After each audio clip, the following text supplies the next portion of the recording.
Hey everyone. Today we're diving into a feeling that I think a lot of us know all too well. That sense of restlessness, of just never being able to really, truly switch off. We're going to explore why that genuine feeling of calm seems to have just vanished from modern life. I mean, does this sound familiar?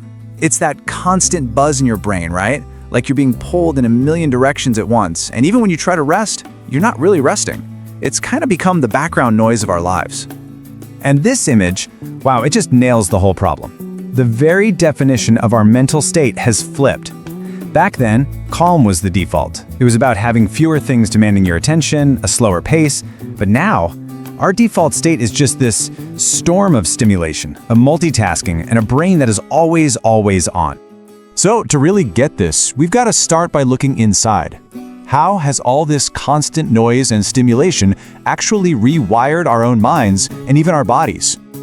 Okay, check this out, because this shows the cause and effect so clearly. On the left, you've got our ability to focus. It used to be like a strong, steady spotlight. Now, it's more like a flickering light bulb, shattered into a dozen pieces. And on the right, yep, there's the culprit.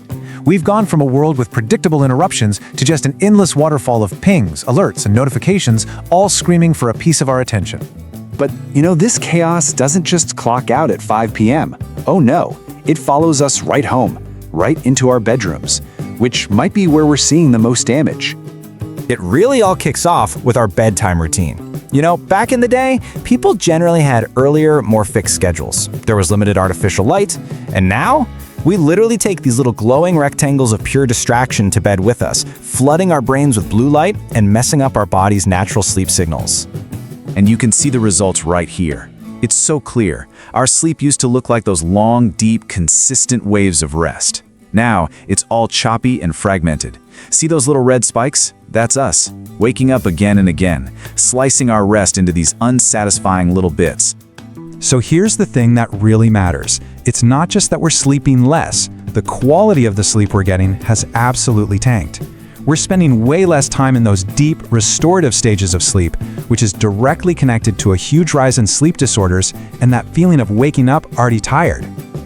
Okay, so we've looked at what's happening inside our heads. Now let's pull the camera back a bit and look at the world around us, because our entire environment is moving at a speed that is just, well, it's completely different from anything humans have experienced before.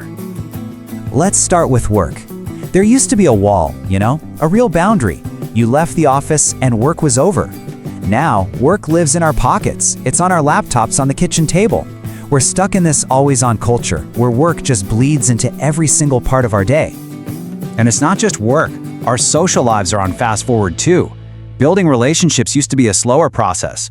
Now, everything's about rapid-fire connections. And, maybe even worse, that constant, draining comparison game we all play thanks to the endless scroll of social media.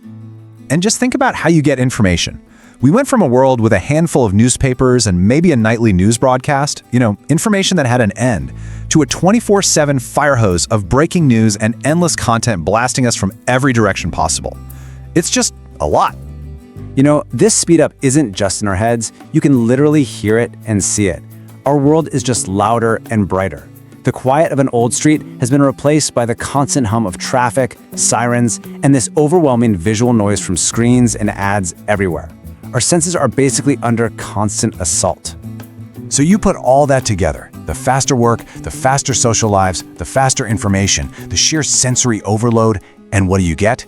You get a fundamental change in the pace of life itself. We're in this state of high-speed living, making a million tiny decisions a day, which leaves us with this pervasive feeling of being totally fried, what some call decision fatigue. So what's the one thread connecting all of these huge changes? What's the engine driving this whole crazy train? Well, it's technology, but its role has changed in a way that's much bigger than most of us realize. Okay, this right here, this might be the single most important idea in this whole explainer. See, technology used to be a tool, a TV, a radio. You could turn it off, you could walk away. But now, it's not a tool anymore. It's the whole universe. It's the environment we live inside, from the second we wake up to the second we fall asleep. Which brings us to the big takeaway. The real gut punch difference between the world of then and the world of now. So you might be thinking, okay, so life was just easier back then, right? And it's really tempting to think that. But that's not the whole story. Not even close. This is it. Life didn't feel calmer because it was easier. It felt calmer because it was quieter. It was about the absence of noise, the constant, relentless, cognitive and sensory noise that defines our lives today. And this image just captures that perfectly, doesn't it? The difference between the person on the left and the person on the right isn't that one has an easier life. It's that one of them has access to quiet. And quiet has become this incredibly rare, incredibly precious resource. So, where does that leave all of us? Because let's be honest, the world is not going to get quieter. The noise isn't going away. So the real challenge for us then becomes, how do we find, or maybe create, our own pockets of quiet in the middle of this beautiful, chaotic storm? And as you chew on that, I just want to quickly mention that all the data we've talked about today is drawn from really solid sources like the World Health Organization and the CDC. So you know we're grounding this all in real facts. Thanks so much for watching.